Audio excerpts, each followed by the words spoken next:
Bonjour à tous et à toutes, bienvenue sur la chaîne de Arcane. Aujourd'hui on se retrouve pour une toute nouvelle vidéo directement sur les écrans, directement sans cut. Vous aurez en fait directement l'annonce que voilà, j'ai validé la phase 1 d'un compte 200k et d'un compte 100k.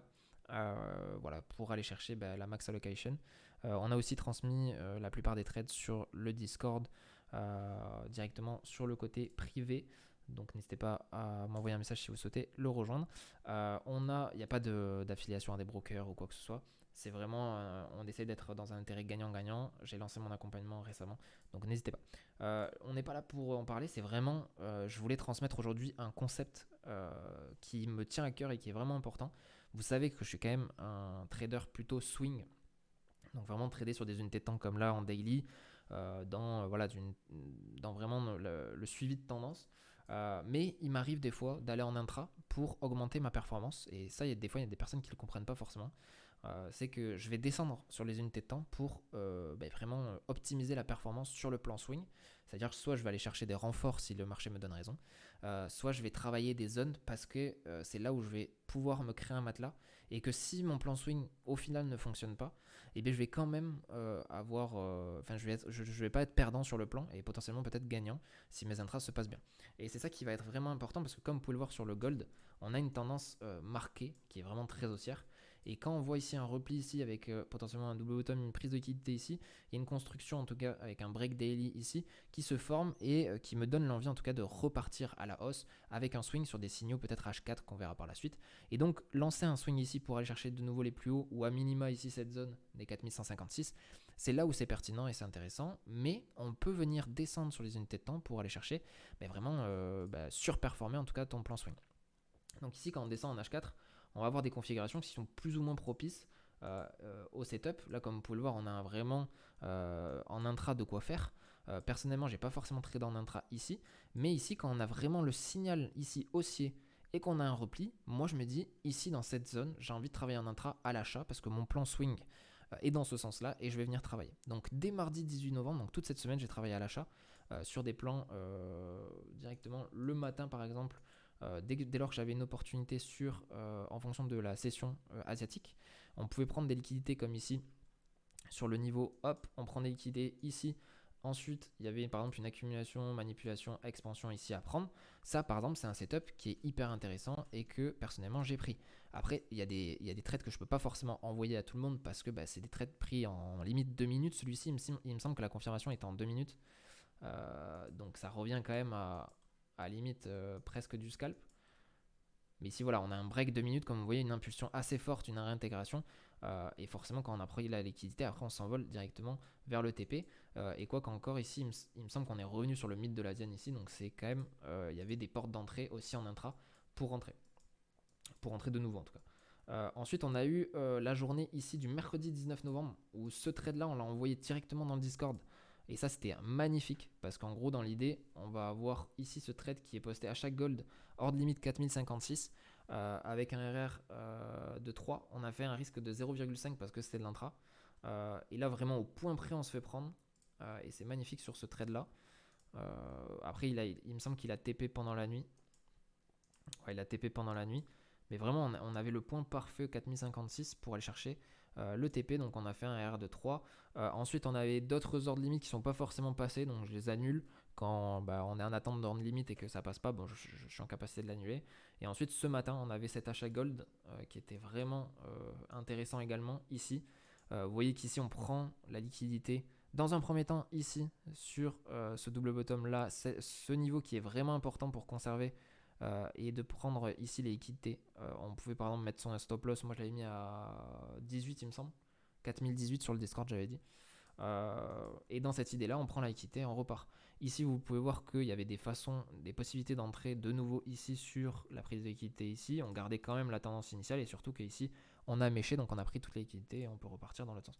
Tant qu'on a un sens directeur on peut conserver. Je rentre pas dans l'analyse complète parce que le but déjà, c'est pas de forcément dire tout ce qui m'a permis de générer ces trades-là, puisque je le fais à travers l'accompagnement et directement en interne quand on travaille ensemble. Moi, je suis pour donner de la valeur gratuite sur YouTube à travers voilà, le côté psycho, des concepts clés. Et ce concept clé, dans la vidéo que je veux illustrer, c'est pas forcément comment je suis rentré techniquement parlant, parce que ça, je peux en parler en vidéo pendant des heures, on peut faire du backtest sur plein de trucs, il n'y a pas de problème. Mais le but, c'est vraiment là de comprendre que dans un plan swing qui fonctionne, il faut aller travailler en intra si on a les capacités pour vraiment générer une performance qui vous permet au final d'avoir un ou deux, voire trois plans swing dans le mois et qui fassent largement votre mois. Là, vous voyez, on fait 10% sur les comptes challenge. Forcément, on est un peu plus amené à risquer. Quand je dis par exemple sur le groupe de risquer 0,5 sur de l'intra, bah, moi par exemple je vais prendre 1% sur un compte challenge parce que je peux me permettre de risquer un peu plus et donc forcément bah, tu as plus de résultats. Mais c'est pas forcément quelque chose à suivre dans une gestion d'un compte financier. Moi sur un compte financier je vais risquer 0,5 parce que c'est important de tenir ce risque là parce qu'un intra risque toujours sera toujours plus risqué qu'un swing. Voilà pour aujourd'hui, je pense qu'on a fait le tour, hein. C'était une vidéo très courte, mais au final juste pour illustrer les différents setups qu'on a pris. Alors oui, là vous vous dites, il y a un clean sheet, tu as eu 100% de réussite et surtout avec des points bas, etc. Alors il faut savoir que moi, ce que j'ai envoyé, c'est un clean sheet sur le groupe. Il y a ce trade là que j'ai pas envoyé dans le groupe, et ce trade là on s'est fait BE, et je suis pas rentré. Donc au final, il y a eu juste un RR de 3 dans le groupe. Voilà, c'est juste une vision complète de comment on agit et comment on voit dans l'accompagnement comment on peut faire ça en intra. Mais moi, j'enverrai rarement des positions en intra. Là, celui-ci, je l'ai envoyé ce matin, donc vous auriez pu le reprendre sur le break 5 minutes lorsqu'on s'est fait BE, ou 2 minutes, je sais plus. C'était quoi ce matin? Ouais, sur le break 2 minutes ici. Vous voyez, on rentre ici, parfait sur ce point-là. Et ensuite, on se fait BE, et moi, je re-rentre sur le break 2 minutes à 4025. Voilà, vous auriez pu reprendre si vous étiez devant les écrans, mais il faut comprendre que quand j'envoie les informations dans le groupe, tout le monde n'est pas devant les écrans et tout le monde n'est pas en capacité de prendre de l'intra, donc je ne l'envoie pas. J'envoie que des trades qui sont en capacité de prendre, comme un ordre limite ici, où tu as bien, il me semble, 25 minutes, je crois, pour rentrer. Si je dis pas de bêtises, je l'ai envoyé là à 17h25. On est rentré à 18h, bon, peut-être 18h30, mais en gros, tu as 30 minutes pour rentrer, donc ce qui est largement suffisant pour une personne qui est même pas forcément devant les écrans. Et donc, au final, RR de 3 sur la semaine sur ce plan-là. Donc, je suis vraiment content de cette semaine sur le Gold parce que voilà, avoir un sens directeur, ça te permet vraiment d'être serein. Et typiquement, avec toutes les mèches qu'on a pu avoir ici, c'est quelque chose sur lequel tu peux changer très rapidement de psycho et te dire, bon, maintenant je passe vendeur, etc. Et au final, tu te fais balader par le marché. Parce que si on reste sur le plan swing, au final, moi, j'ai toujours pas TP, hein. Le plan swing, il est tout en haut sur les derniers ATH. Et vous voyez que sur la semaine, on est resté vraiment dans une boîte. Donc c'est là où tu peux venir chercher de la performance. Et quand moi je prends ici un achat et que je prends, je crois que j'ai pris 75% des profits, je laisse 25% tourner. Quand on est ici en haut, c'est parfait pour sortir les 25% sur l'intra. Typiquement c'est pareil ici.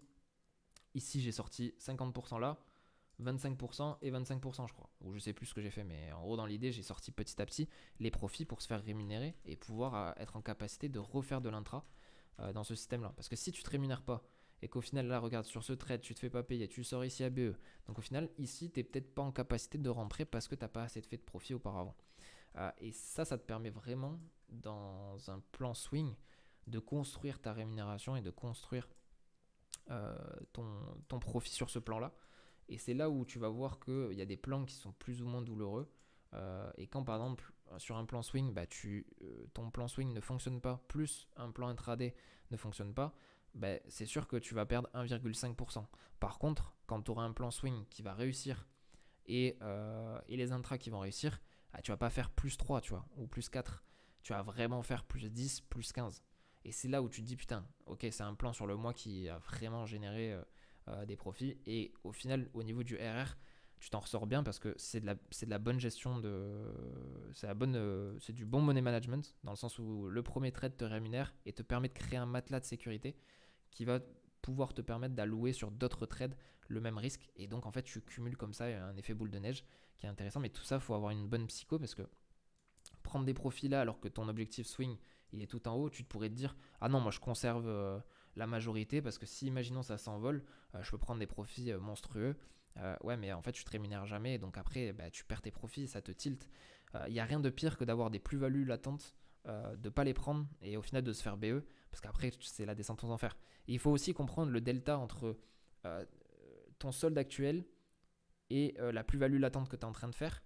Et potentiellement, si tu te fais BE et qu'après tu perds un trade, le delta il est monstre. Si imaginons tu es à plus 2 et tu attends plus 3 et après tu perds un trade par la suite, au final c'est pas t'es sorti à BE, c'est t'as perdu moins 3. T'as perdu les plus 2 de la plus-value latente, plus le trade après avec un autre SL, donc t'es à moins 3.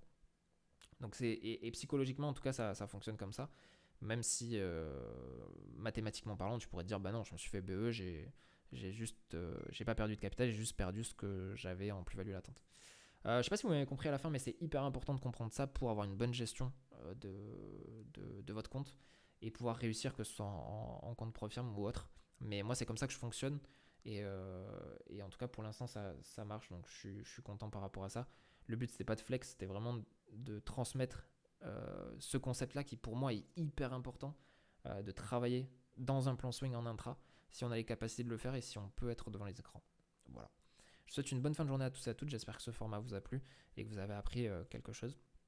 N'hésitez pas à m'envoyer un message sur Discord pour ceux qui sont intéressés pour un appel avec moi, pour savoir ce qu'il en est, si on peut travailler ensemble. On verra ça par la suite. Ciao, ciao tout le monde.